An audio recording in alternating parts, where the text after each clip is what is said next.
Hello YouTube friends. It is a hot day in South Texas today. Perfect pool weather actually. But instead of swimming, I'm going to show you guys how to make a wooden wick soy candle. And the fragrance I'm going to use is going to be Ocean Breeze. Kaden, I'm videoing. Can't go swimming. Can you go swimming? You can go swimming. Just don't drown, okay? Okay, see you later. Mom, What's not August 31st? It's September. Is it September 1st Yes. today? No. Yes. Oh my god, Javi, is it September 1st today? What? Is it September? Yes, September 1st. No way. Get the pumpkins out. Oh my goodness. Hello YouTube friends. It is September 1st today. The best time of the year is on its way and it's time to think of pumpkins and candles. So today I'm going to show you how to make a wooden wick soy candle using toasted pumpkin spice fragrance. So let's do this. So in all the crafts that I've learned to do, candle making was the hardest because there was so much testing that was involved with the fragrance, the container size, the type of wax, and the type of wick. So there's many types of wicks out there. So today what we're gonna do is we're gonna test a candle that you'll be able to make at home and you will have all the testing done for you. You're welcome. So I ordered this wax. It's called Golden Wax 444 off of Amazon and it cost about $37. I'll put the link below for this. Yes, I am an affiliate, Amazon affiliate. If you want to order it on your own, totally fine. It will just be there if you want to use it. So you will need your wax. This is a 10-pound box. I am using toasted pumpkin spice from Candle Science, and I really like Candle Science fragrances, but there are all kinds of fragrances out there that you can choose from. So this candle will work with this fragrance from Candle Science, with this wax, and with the wick I'm showing you. If you change anything, do it at your own risk. If it doesn't work, that will be why, because you changed something. Each fragrance has its own density, so it has to be tested with a different wick when you change the fragrances. So that's what makes candle making, I shouldn't use the word hard, I should use the word time consuming, because you have to test all of your candles out to make sure they have the proper burn pool, that the wick isn't giving off a bunch of soot, and so testing is very necessary. What I'm going to use for a container is a quart-sized mason jar, and I will have a video coming up soon on how to decorate these and make them look really super cool. And I'm going to use these wooden wicks that I got also from Brambleberry, which is where I get a lot of my soaping supplies. So also, if you change the wick, I cannot guarantee this candle results will be what they will be in this video. So all those things, the thing about candle making is it's finicky. All those little details matter. Soap making is much more forgiving. But okay, so I have a bowl that I specifically use just for candle wax. You're gonna need to have a scale, just like making soap. For this jar, I'm going to measure out 1.5 pounds of flakes, of soy wax flakes. And then I'm gonna start melting them. So 1.5 pounds. Soy wax does give off this dust, so I like to just kind of pour it low in the bowls so that it doesn't give off a lot of dust in the air. I'm at 16 ounces there, which is 1 pound. So I'm at 1.25, 1.6. Okay, 1 pound, 8 ounces. 1 pound, 8 ounces, is 1.5 pounds.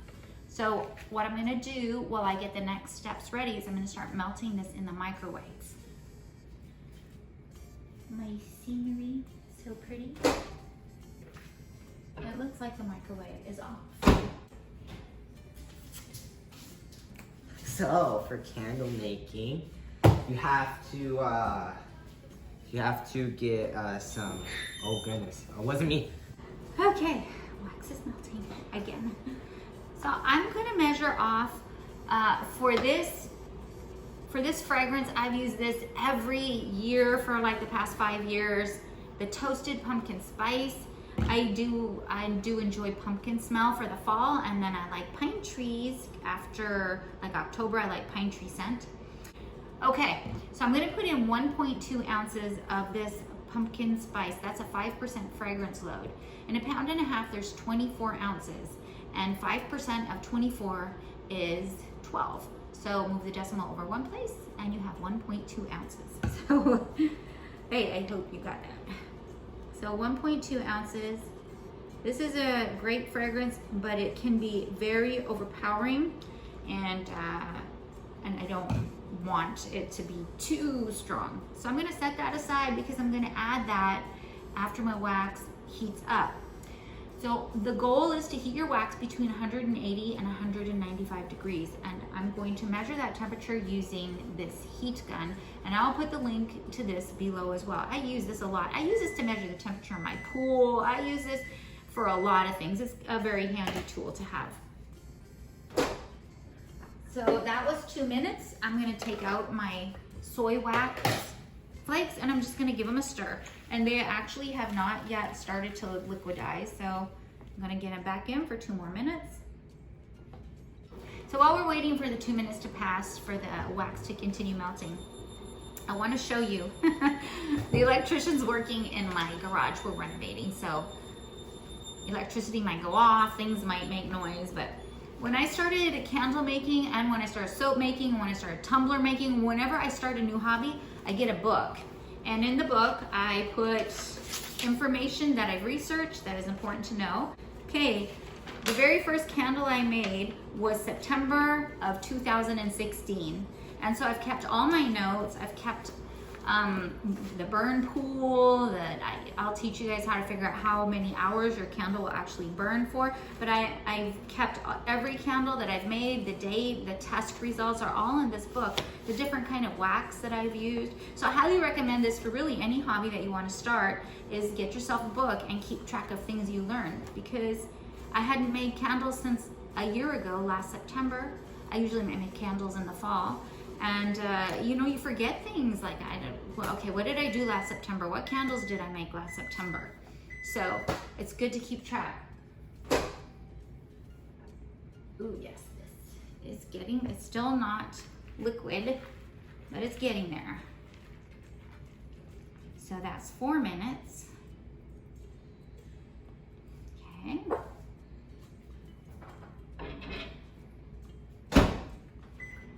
I'm going to show you, I'm using this wooden wick, and I have the little wick holder in the bottom, but I am going to glue it with hot glue into the bottom of the jar. But I want to dip my wick first of all in the wax when it's melted, and it might not be necessary, but I think it's a good idea. I think it's a good idea to do. To just, it can't hurt. It will only help. It helps the candle burn. The wax in here is almost completely dissolved. And let me take the temperature. We're at 146. We need to get it to 180. And that's just because that will mix the fragrance in. You want to pour your fragrance in when you're at about 180. No cooler than 180. So I'm going to put it in for 1 more minute. Oh, I'm so that sorry. is 6 minutes we've been in. In our family, fall is like the beginning of the best time of the year. And you know, before you know it, it's gonna be December 25th. And it's just gonna go by so fast. And every year I tell myself, when Christmas is over, I'm like, oh my goodness, the fall went by so fast. Like starting September 1st to December 25th was like, and I always tell myself, I'm gonna start earlier next year, getting things ready, making my Christmas gifts for my family, and decorating the house, and you know, having, we have like a campfire pit in the back. And I know I live in South Texas, but as soon as the first cold front comes in, like cold does like 80 degrees, but we're out there roasting marshmallows. All right, so that was 7 minutes.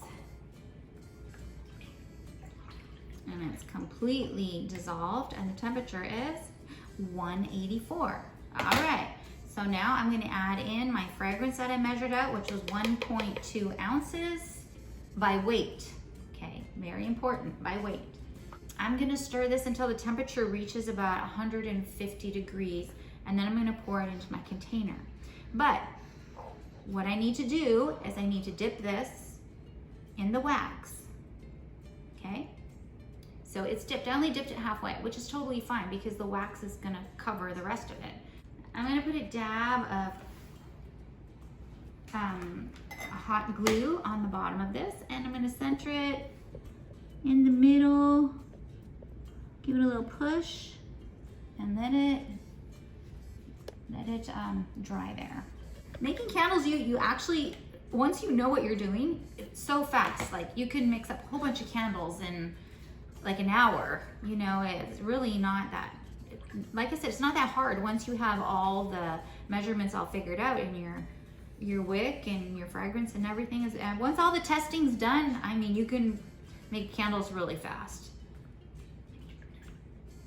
I prefer to use a microwave instead of the stove. I've tried the stove method. For me, it's too messy, but I really have a lot of respect for people who make candles on the stove. It's nothing that I want to do. We are at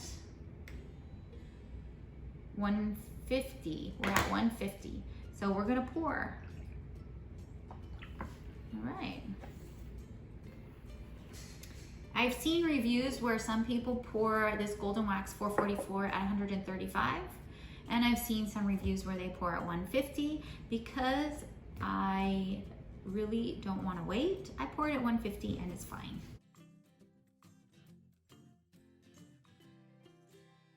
Ta-da! Perfect amount of wax.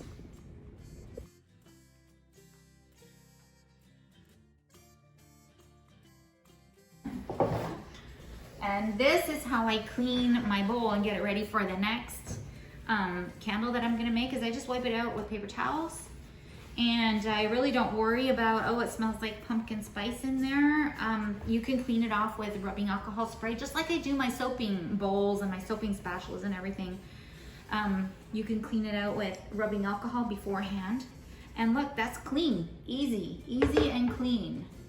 And if I didn't have time to do that, I would just throw it back in the microwave for about 30 seconds and it would melt everything, and then I would just clean it off again. But this bowl I only use for candle making. I don't use it for soap making.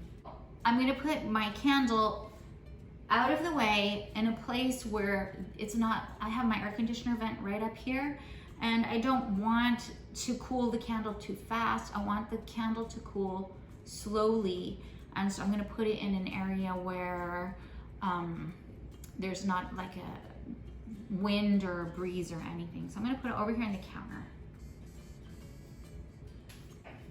It's over there kind of tucked in beside my toaster, and it'll probably take a few hours for it to solidify, and then we will let it cure for a few days before we actually start to burn it. So I'm gonna clean up and I'm gonna get ready for church, and I'll see you in the next section of this video. If you do get some wax on your counter, a spatula. Just use a spatula to wipe it off, and a little bit of rubbing alcohol. I have my rubbing alcohol in a spray bottle, and I would just spray it and wipe off the counter. It's been 24 hours since this candle was made, and you can see, let me see if I can focus in on there. Okay, you can see right there that there's some like tunneling, some pitting in there. And that's really easy to take care of. You know, you want a nice glossy, smooth top of your candle. And I'll show you how you can fix that and get rid of these like little drips here. So here, Kaden, my videographer. So if you're one of the tumbler makers that watches my videos, you will have a heat gun that you can use. And if you're not a tumbler maker, you can maybe get your hair dryer and set it on a high setting. And this is my heat gun. It's actually an embossing gun that I got at Goodwill for like $4. So I'm just gonna melt the wax down like this.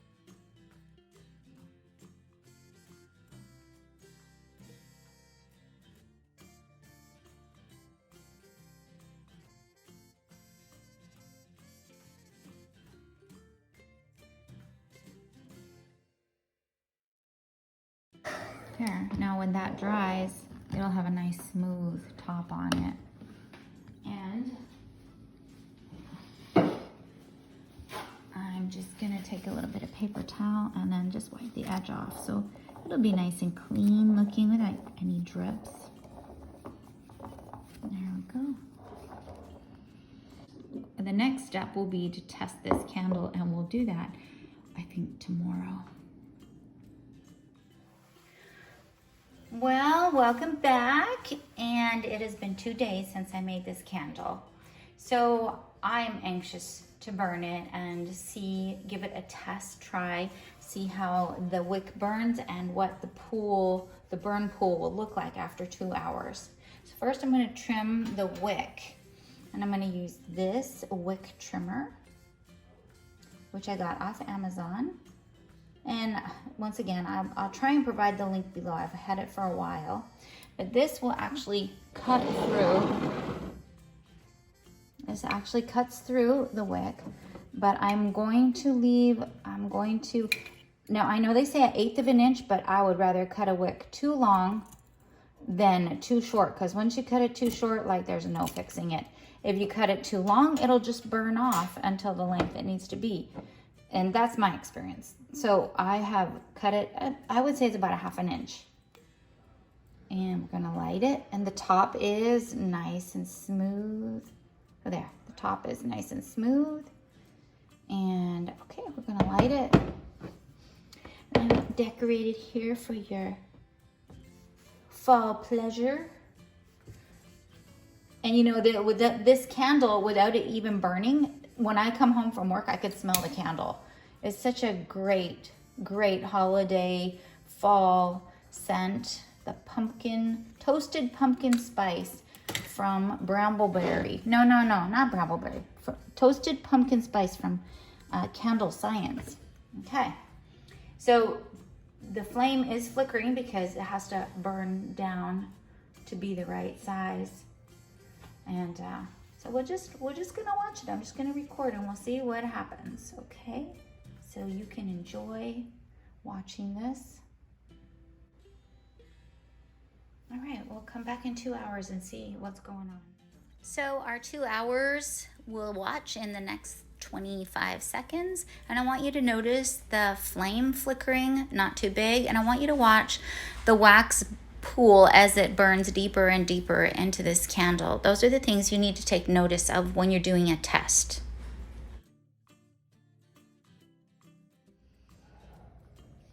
Very successful test for this candle. You got about 1/2 inch of a burn pool around the candle. There's no black soot, and it is I'm very, very pleased with how this candle turned out. Next, I'm going to show you how to figure out how many hours this candle will actually burn. I burned this candle for 1 hour, and I waited before the hour. I timed it perfectly for 1 hour and waited after. And what it showed was that this candle burned 1/3 of an ounce in 1 hour, 0.33 of an ounce.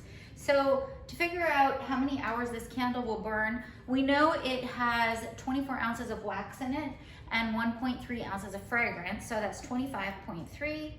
We're gonna divide it by our 1/3 of an ounce, which is 0.33, and we're gonna get 76.7 hours.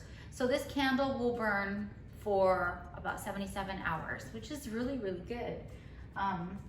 Now, before you burn your candle, you want to trim your wick, your wooden wick, with your, there's 2 ways actually. You can use your wick trimmer if you buy one of these.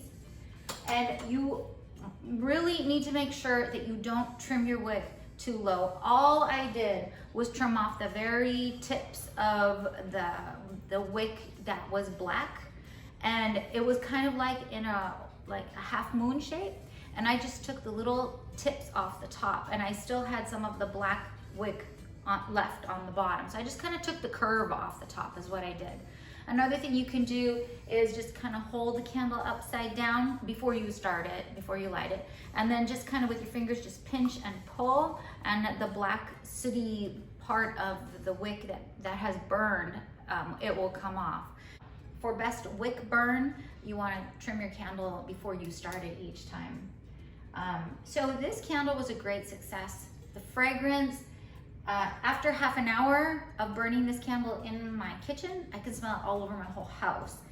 And if you make it, please let me know in the comments below. If you have any questions, if I can help you out, I'd be glad to. I'm going to make a video right now refilling one of my ceramic pumpkins. I buy these big ceramic pumpkins. I bought them at Target a few years ago, and every year I refill it. And I'm gonna refill mine right now, and I'm gonna video that and show you how you can refill any of your containers, no matter what size. I'll show you how to figure out the volume of wax that you need to put in it. So God bless you guys. Subscribe to my channel if you wanna hear more from me. Hit the notification bell to be notified when I release a video. And right now they're sporadic because I'm a nurse. I work in a very busy NICU, and when I have time, I make videos. And God bless you guys. Bye.